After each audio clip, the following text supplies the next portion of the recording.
سلام و وقت بخیر.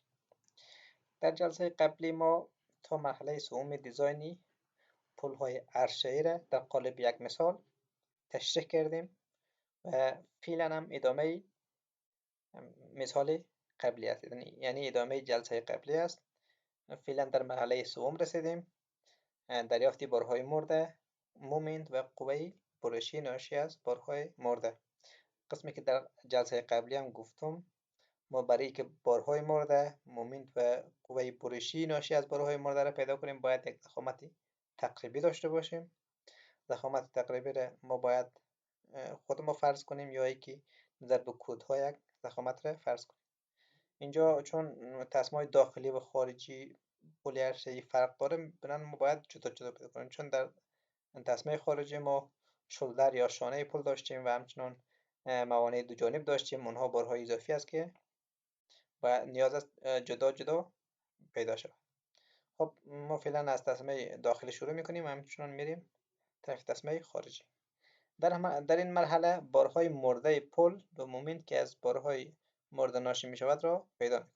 اما برای این که بارهای مرده را پیدا کنیم نیاز داریم که ضخامت عرشه پل را بدانیم. برای دریافت ضخامت تقریبی عرشه یا سلب پل از کد و فرمول های H2 استفاده میکنیم. در H2 که قبلا فکر کنم من قضیهش بر شما گفتم در دیزاینی پلچک ها، اینجا چون نیاز ندارم که ذکر کنم، شما میتونید برای معلومات بیشتر اونجا برین. خب من از فرمول اینجا مستقیم استفاده میکنم. تی مساوی میشه یا ضخامت مساوی میشه به 1.2 ضرب در S جمع 3000 تقسیم 300. اینجا تی یا ضخامت نمود ضخامت حدی اقلی است، یعنی تی مینیمم است. اس چی است؟ کلیر سپن یا طولی معاصری، طولی وایه است، البته طولی وایه نه طولی معاصر. طولی وایه 8 متر است. قیمت های دیگه هم ثابت است. میمانیم و محاسبات انجام میدیم که تی مساوی میشه به 440 میلیمتر. برای ایمنی بیشتر ضخامت سلب را 500 میلیمتر در نظر میگیریم. البته شما میتوانید با ضخامت 440 هم دیزاین ادامه بدین. بعد از اینکه رینفورسمنت دست آوردین، یعنی سیخ ها و اسپیسینگ، شما باید یک سلسله چک ها را انجام بدین.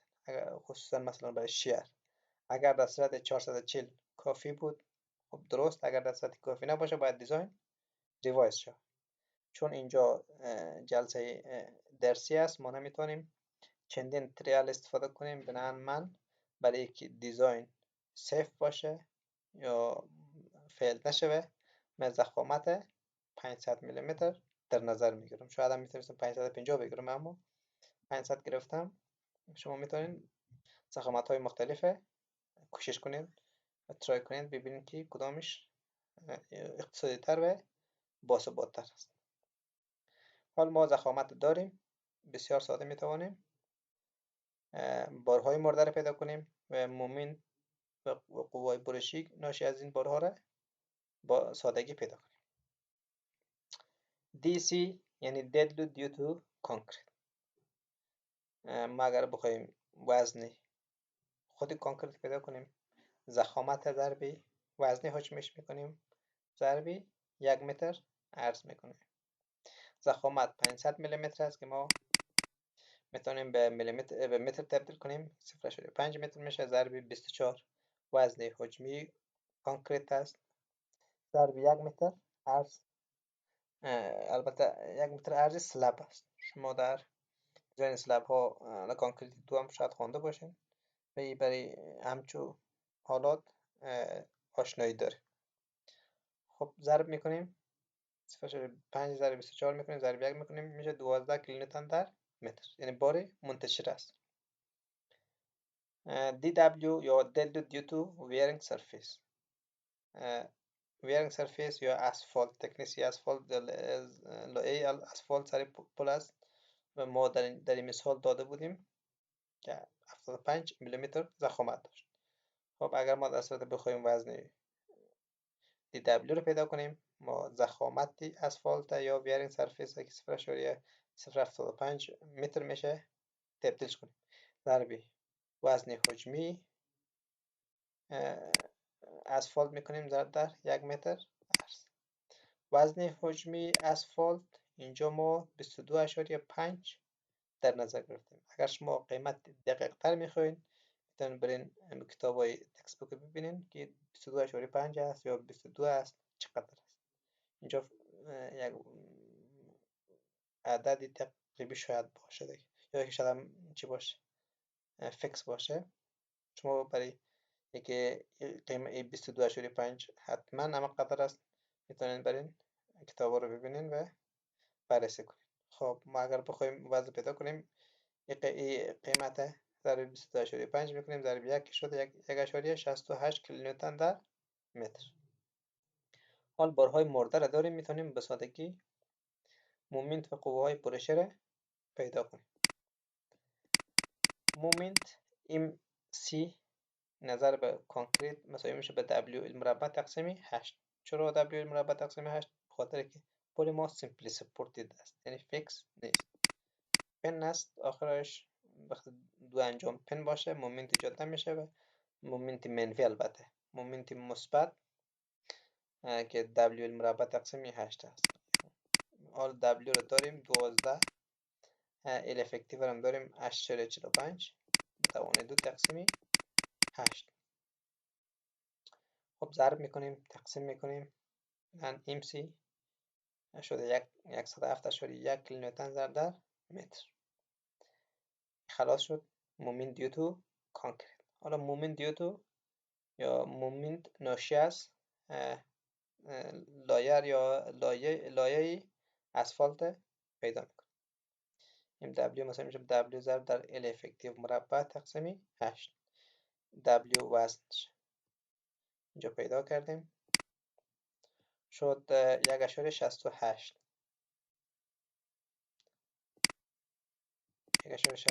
ضرب 8.45 که افکتیو لنت است تقسیم 8 ضرب میکنیم تقسیم میکنیم ام دبلیو شده 15 کیلونیوتن در متر. خب ما مومنت ناشی از بارهای مرده را پیدا کردیم. حالا میخوایم قوه برشی ناشی از بارهای مرده را پیدا کنیم. VC یا شیر دیو تو کانکریت سلف ویت، یعنی خودی ضخامت کانکریت. ای دبلیو ما برای شیر داشتیم دیگه، برای سیمپلی سپورت داشتیم که دبلیو ال تقسیم 2، یعنی ریاکشنی که ما دو طرف پیدا کنیم همون ریاکشن مساوی به شیری است. یعنی شیر در پل های مثل همچو پل ها که سیمپل سپورت است اعظمی است در سپورت ها یا در اتکا ها. ما دبلیو ال تقسیم 2 استفاده میکنیم برای دریافت شیر. دبلیو برای کانکریت 12 بود، ال افکتیو 8.45 متر است تقسیم 2 که از فرمول است. ضرب میکنیم تقسیم میکنیم وی سی مساوی میشه به 50.7 کیلو نیوتن. وی دبلیو یا شیر دیو تو ویرینگ سرفیس یا هم دبلیو ضرب ال افکتیو تقسیم 2 میشه. اینجا تنها فرق کجاست؟ فقط دبلیو است.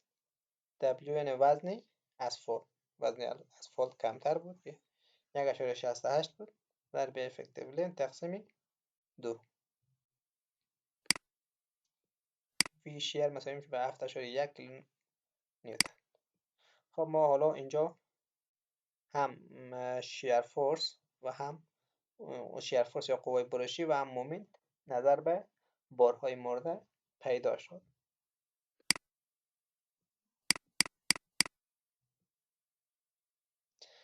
قسمت اولی خلاص شد، تصمیه داخلی بود. حالا تصمیه خارجی رو بررسی میکنیم. تصمیه خارجی گفتیم که بارهای مردهش کمی فرق داره، چون ما بر علاوه تکنیسی یا ضخامتی عرشه پل ما شولدر داریم یا شانه پل داریم و همچنان ما موانع دو جانبه پل داریم که باید بررسی شود. خب این شکل بیانگر چی است؟ من در این شکل فقط اما عرضی تصمه را نشان دادم که چه قسمی معلوم میشه. این عرض کلی پل است، یک لین است، لین دومی است. فرضاً در لین دومی ما عرض تقریبی تصمه را مد نظر گرفتیم. عرض عمومی خود 3.6 است. اینجا ما دریافتیم در فرمولا که بالاخره برای دیزاین 3.1 متره 3.19 در نظر گرفتیم که کوچکتر بود. بنابراین اینمی بیانگری ارزی تقریبی تسمه داخلی است. تسمه خارجی که این قسمت است. خب فعلا بارهای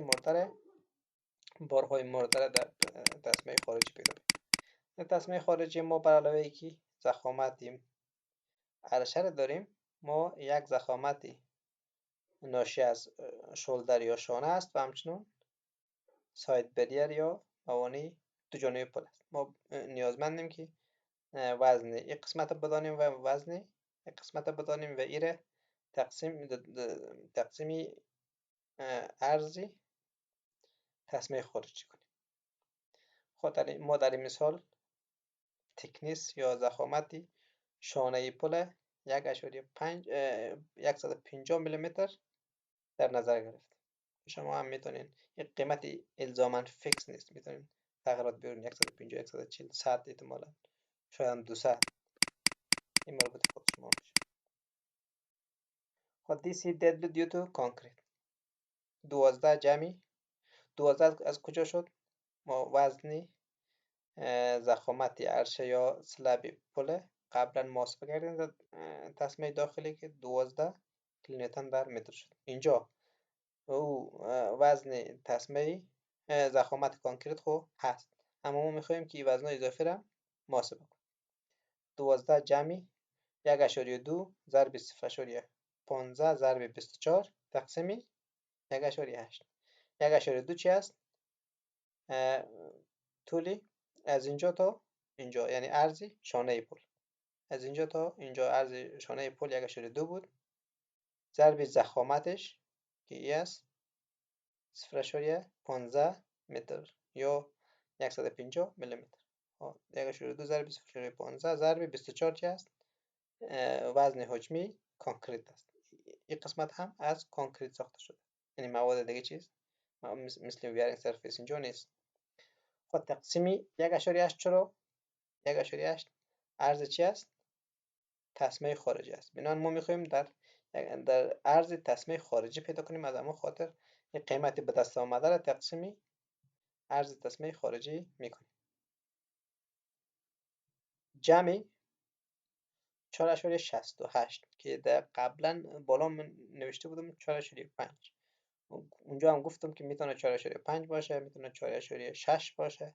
خب اینجا اومده مثال 4.68 استفاده کردم. شما هم میتونین اول مثالم به جای 4.5 4.68 بگیرید، فرق نمیکنه. این قیمت در امی حدا هست، میتونه البته تغییر هم بکنه. اگر شما میخواین قیمت غیر دریافت کنین، شما میتونین اول مساحت زیر پیدا کنین، ضرب 1 متر کنین و واحد حجمش ضرب کنین وزن حجمش که چقدر میشه. خب اینجا ما 4.68 در نظر گرفتیم. این را هم میخوایم که در عرض تسمه خارجی داشته باشیم، بنابراین باید تقسیمی عرض تسمه خارجی شود که 1.8 متر.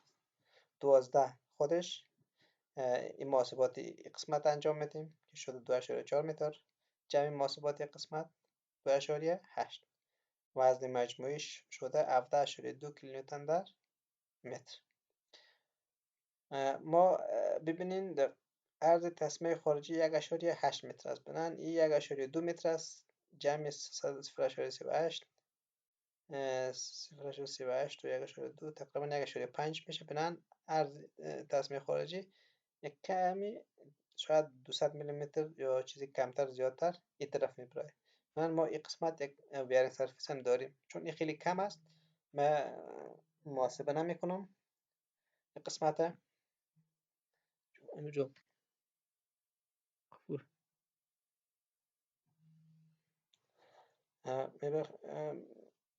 محاسبه نمی کنیم چون بسیار کم است. بنابراین بعد از انجامی چون ما صفر در نظر گرفتیم و بالاخره W صفر است. دریافتی مومنت بارهای مرده.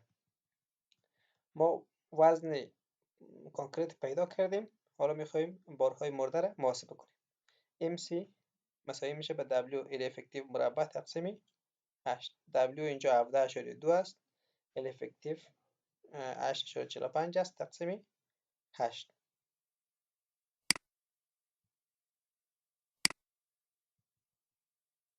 خب ضرب میزنیم تقسیم میکنیم، بالاخره این سی مضاعی میشه به 153.51 کیلومتر در متر. مومنت ناشی از بارهای مرده در تسمه خارجی پیدا شد. فعلا میخواهیم قوه پرشی یا شیر فورس ناشی از بارهای مرده را پیدا کنیم. VC مساوی میشه به W ضرب L افکتیو تقسیم 2. W 17.2 است ضرب L افکتیو هم 8.45. را تقسیم 2 میکنیم، خود ضرب میذاریم تقسیم میکنیم. VC مساوی میشه به 72.6 کیلو نیوتن. مرحله سوم ختم شد. در مرحله سوم ما چیکار کردیم؟ با ضخامت تقریبی سلب یا عرشه پل دریافت کردیم نظر به کودای H2. بارهای مرده را محاسبه کردیم برای تسمه داخلی و خارجی و مومنت و قوای برشی ناشی از بارهای مرده را محاسبه کردیم برای هر دو تسمه، یعنی تسمه خارجی و داخلی. بعد از مرحله سوم باز مرحله چهارم است. در مرحله چهارم ما بارهای زنده را تصمیم میگیریم که کامپوننت های H93 است و مومنت و قوای برشی ناشی از بارهای زنده. نظر به کد H2 برای دیزاین پل ها از نوع موتور H93 استفاده می نماییم. خب H93 سه عنصر یا سه کامپوننت داره. کامپوننت اول یا عنصر اول دیزاین ترک است که اینجا ما گفتیم. کامپوننت دوم تندم بود. کامپوننت سوم لین لود بود. یعنی ما در جلسات قبلی برای شما به طور مفصل تشریح کردیم قسمت. دیزاین ترک component of H93 design vehicle load. دیزاین ترک است یعنی موتور ترک است. دیزاین تندم است. تندم ترک و این موتور است. این موتور است که اکسل دو اولی 35 کیلونیوتن داره، اکسل دومی 145 کیلونیوتن، اکسل سومی هم 145 کیلونیوتن. اگر در کپس یا سیستمی تجربی یعنی واحدهای تجربی رو بگوییم 8 کپس است، 32 کپس است و یا 145 کپس. فاصله بین اکسل اولی و دومی یعنی مابینی 4.3 متر است و از فاصله بین اکسل مابینی و اکسل آخری هم 4.3 متر است. کامپوننت دوم تندم لودینگ بود، شکل یک جوره است. اکسل اول 110 کیلونیوتن، اکسل دومی هم 110 کیلونیوتن. فاصله بین اکسل اول و اکسل دومی 1.2 متر است. یعنی اینجا ببینید از سنتر اکسل اولی تا سنتر اکسل دومی 1.2 متر است. خب هر اکسل عموما دو ویل داره. این پلانش است، این الیویشن. ببینین هر وقتی که شما یک قسمی میبینین شکل اکسل لود همیشه وزنش تقسیم 2 میشه، یعنی شکل مساویانه سر ویلا تقسیم میشه. حالا اگر 110 تقسیم 2 کنیم ما اینجا 55 کیلونیوتن میشه و اینجا هم 55 کیلونیوتن. اینجا همچنان 110 تقسیم 2 کنیم 55 کیلونیوتن و 55 کیلونیوتن. در قسمت زنترک هم عینی چیز است. یعنی ما 135 کیلونیوتن را هم باید تقسیم 2 کنیم در هر ویل که اگر بخوایم پیدا کنیم. 145 را هم تقسیم 2 کنیم که 72.5 میشه در هر ویل و 145 اکسل آخری هم تقسیم 2 میشه که در هر ویلی 72.5 کیلونیوتن وزن وارد میشه.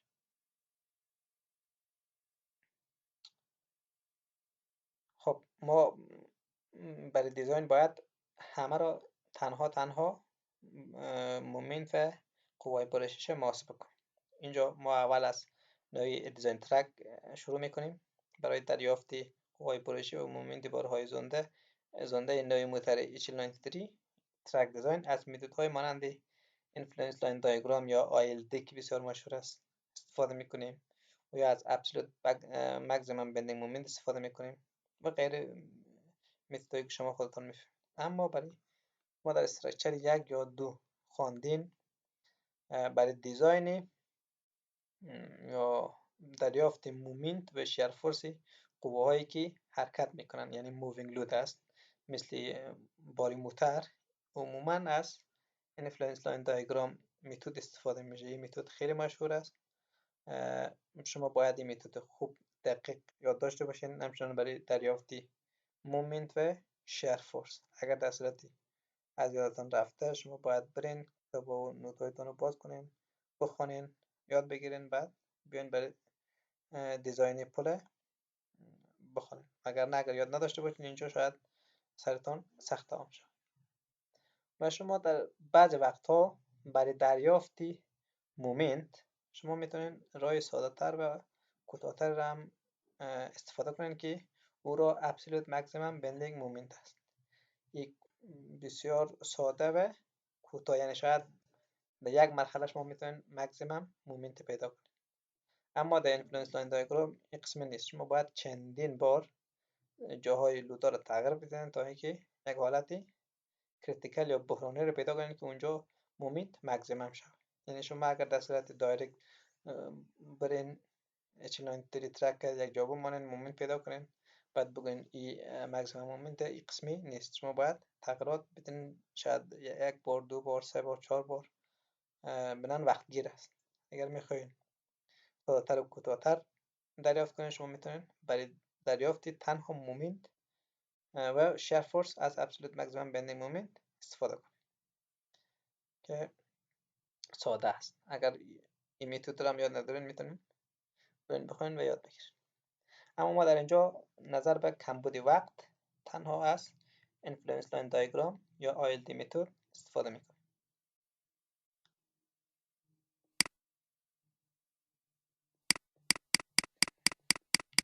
خب ILD متد برای شیر فورس. خب ما ILD رو میتونیم برای دریافت شیر فورس یا قوای برشی و برای دریافت مومنت برای هر دو استفاده کنیم. در سیستم ILD یا اینفلوئنس لاین دیاگرام ما چیکار میکنیم؟ در تعریف شما داریم فقط یونیت لود یا یک واحد لود اپلای میکنیم. او یک واحد لود میتونه کیلونیوتن باشه، تن باشه، کیلوگرم باشه، اما اینجا ما هدف ما کیلونیوتن است. یعنی یک کیلونیوتن قوه وارد میکنیم، نظر به یک کیلونیوتن قوه شیر فورس دیاگرام و بندینگ دیاگرام محاسبه میکنیم. بعد خودی موتر سر دیاگرام میمانیم، بعد اردینت پیدا میکنیم، عکس لود با اردینت ضرب میکنیم و قیمت مجموعی شیر فورس و بندینگ مومنت پیدا میشه. خب من اینجا رسم کردم طول وایر، البته اینجا باید طول مؤثر وایر باشه که 8.45 است. این ریاکشن قسمت A، قسمت B، هم یک واحد در سپورت B اپلای کردم و شیر فورس دیاگرام رسم کردم، یا ریاکشن دیاگرام هم شما میتونید بگید. اینجا یک واحد عمل میکنه، رسم کردم، رسمش هم قسم میشه دیگه. شما این رو خواندین و نیاز به تشریح نیست. یعنی وقتی که یک واحد لود بالای سپورت بی باشه، تأثیری یک واحد لود، همین واحد لود بالای سپورت ای تقریبا 100% صفر است. اما در طول پل این میتونه تغییر کنه. تغییراتش هم شما میتونین حدس بزنید. حال برای دریافت قوه پرشی H93 ترک دیزاین، البته تندم نه، ترک دیزاین بالای شیر فورس دیاگرام که اینجا است میمانه، یا ریاکشن دیاگرام. خب ما اگر در صورتی میفهمیم که در قسمت H93 ترک دیزاین یا دیزاین ترک دو اکسل عقبی ماکسیمم اکسل فورس دارن، یعنی اکسل فورسشان یا اکسل لودشان زیاد است که 145 و 145 است. حالا ما اکسل آخری را سر سپورت بی قرار میدیم با فاصله 4.3 متر که فاصله بین دو اکسل است. اکسل میانی رو میمانیم که 145 کیلونیوتن وزنش است و اکسل اولی، چون فاصله بین اکسل میانی و اکسل اولی 4.3 متر است، بنابراین این اکسل اولی از طول وایه پل بیرون میبره، یعنی از پل بیرون میشه. چرا اگر ما محاسبه کنیم 8.45 طول مجموعی اسپن است، 4.3 که اینجا تفریق شوه میمونه 4.15 که اینجا ای 4.3 است، بنان 0.15 یا 150 میلیمتر این طرفتر است اکسلی اولی، بنان تاثیر ایلود سر وایه پل صفر است. ما در نظر نمیگیریم، تنها هر دو اکسل وسطی و آخری را در نظر میگیریم. اگر در صورت ما کار میکردیم که اکسل اولی را این طرف میوردیم و اکسل بالای پل حتما اکسل آخری بیرون پل واقع میشد که حالتی بود که ما شیر فورس مکسیمم دریافت کردن نمیتونستیم، چون 35 کوچکتر از 145 کیلونیوتن است. خب حالا ما اچلون 3 دیزاین ترک بالای شیر فورس یا ریاکشن دیاگرام قرار دادیم. ما چیکار میکنیم؟ ما اردینیت باید برای دریافت شیر مجموعی یه اردینیت ضربی ایلود میکنیم، این اردینیت ضربی ایلودی دومی. ما اینجا ارتفاع اردینیت داریم که یک واحد است، یک است. ما باید ارتفاع اردینیت باید پیدا کنیم. این قسمت که من به وای نامگذاری کردم. و برای دریافتی این اردینیت شما میتونید از تشابه مثلث ها استفاده کنید و متدایی که در هندسه خوانده نیاز به تشریح نیست دیگه. من اینجا فرض سلوپ هست، تیتا مساوی میشه به یک تقسیم طول مجموعی که 8.45 است، چون چی بسیار کوچک از درجه ما از تانجانت صرف نظر کرد. خب اگر بخوایم این قسمت پیدا کنیم، یک قسم تیتا ضربی طول از اینجا تا اینجا وای مساوی میشه به 1/8 که قیمت تیتاست ضربی طول 4.15 که شده 0.52. خب ما میخوایم شیر پیدا کنیم، شیر فورس که شیر فورس مجموعی که سر پل وارد میشه، وی مساوی میشه به 145 ضربی یک. چرا؟ خاطر که اینجا اردینیت ما ارتفاعش یک واحد است، اینجا یک واحد بیانگر 1 کیلو نیوتن است. اگر در صورت این قیمت اکسل لود به کپس می بود، بازی واحد دیگه یک نمیشد، 1 کیلو نیوتن 6 نبود، واحدش نبود، احتمالا تغییر میکرد، اگه تن بودی به تن میشد همچنان دیگه واحد های دیگه. خب 145 ضرب یک، چون این اردینیت ارتفاعش یک است، این اردینیت از اینجا تا اینجا جمعی 145 که اکسل میانی است ضرب در 0.52 که ارتفاعی یا اردینیت ما پیدا کردیم 0.52 شد. بنابراین 145 ضرب 1 جمع 145 ضرب 0.52 در مجموع میشه 220.4 کیلونیوتن. ما شیری که ناشی از دو اکسل بود پیدا کردیم، یعنی مکسیمم شیر احتمالاً 220 کیلونیوتن باشه. البته شما میتونین یا تغییرات بیارین، یک بار این موو کنین این طرفتر و این طرفتر ببرین پیدا بکنین که چقدر میشه. یک بار میتونین این اکسل لود اینجا قرار بدین، اکسل لود دیگر اینجا بیارین، شاید اینجا بیایه پیدا کنین که ببینین چقدر شیر فورس میشه. یا یکی میتونین، چون ما فاصله بینی این اکسل و این اکسل همیشه 4.3 نیست، از 4.3 تا 9 متر است فکر کنم. شما میتونین یک بار 5 متر استفاده کنین، 6 متر استفاده کنین، یعنی یک طرفتر ببرین، اما از 4.3 پایینتر آورده نمیتون. ببینین که چقدر شیر فورس دریافت میکنه. اگر در صورت اضافه تر از 224 کیلومتر دریافت کردین و قیمت استفاده میکنین، اگر در صورت دریافت کردن قیمت ها کوچکتر از 224 کیلومتر میشد، شیر مجموعی برای دیزاین همین خواهد بود 220.4 کیلونیوتن. خب ما با استفاده از اینفلوئنس دیاگرام شیر فورس نظر به اچلون 3 ترک دیزاین دریافت کردیم. حالا میخواییم مومنت دریافت کنیم.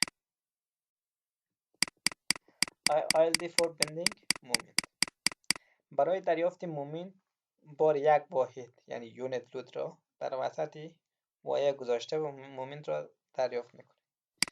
یعنی ما در بندینگ مومنت وقتی که سیمپلی سپورتد بود اگر در صورت بار در وسط قرار بدیم و مومنت پیدا کنیم، مومنت حتما مکسیمم هست. یعنی اگر در وسط قرار دادیم این طرف احتمالاً مومنت مکسیمم نباشه. خب یک واحد در وسط قرار دادم، ما ریاکشن پیدا کردیم که آری ا و آری بی شده. شما این موضوعات میفهمین در استرکچر 1 و 2 خواندین دیگه، نیاز به تشریحات زیاد نیست. من اینجا در قسمت او مومنت گرفتم، آری ا ضرب طول بازوش 4.225 میلیمتر است و بالاخره این مومنت شده 2.11 واحد، یعنی ارتفاع اردنت است 2.11 واحد. خب ما بندینگ مومنت رسم میکنیم. بندینگ مومنت دایگرام این شکل رو داره چون پوینت لود است. حال H93 دیزاین ترک بالای مومنت دایگرام میمانه. خب باز هم اکسلی میانی و آخری رو استفاده کردیم چون اینجا هر دو اکسل مکسیمم لود دارن.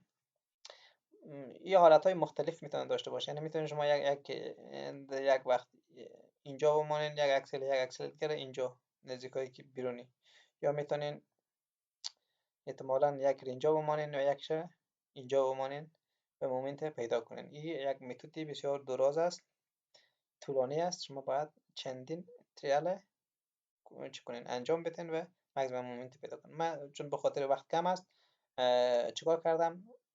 شراشری سر نصف کردم، یعنی از وسط ازی به فاصله 2.15 متر این طرف ماندم و با فاصله 2.15 متر هم اکسل لودی آخر قرار دادم. حالا باید y1 و y2 ای اردینت پیدا شوه. وقتی اردینت پیدا کردیم ساده از اردینت ضربی لود ها میکنیم و مومنت مجموعی پیدا میشه. خب چون این فاصله از هم مساوی هستن بنان ما اگر قیمت y1 دست بیاریم مساوی به قیمت y2 است، چون این مثلث هم مثلثی طرفی با مثلث طرفی یک چیز است. خب تیتا مساوی میشه به تو ارتفاعی این اردینت تقسیمی ای طول، یعنی نصفی طولی وای 2.11 تقسیم 225 4.25 البته که نصفی طولی وای است. خب این تیتا است. اگر ما بخوایم وای یک پیدا کنیم تیتا رو ضربی طول میکنیم، یعنی تیتا ضربی این طول از اینجا تا اینجا که اینجا وای یک مساوی به وای دو شده 1.03. حالا میتونیم بسیار به سادگی بندینگ مومنت پیدا کنیم. بندینگ مومنت ناشی از H93 دیزاین ترک مساوی میشه به ای لود ضربی وای یک که اردینتش است جمعی لودی اکسلی آخری جمعی ضربی وای دو که اردینتی اکسلی آخری است 145 ضربی 1.03 جمعی 145 ضرب 1.03. خب ما بعد از انجام عملیات ضرب و جمع میتونیم بندینگ مومنت پیدا کنیم که میشه 298.7 کیلومتر ضرب در متر. خب برای این جلسه همین قدر کافی است، چون اگر در صورت وقت زیاد شوه باز تعداد این بیا بالا میره و اپلودش به سایت دانشگاه سخت‌تر میشه. ادامه دیزاین رو در جلسات بعدی تعقیب خواهیم کرد.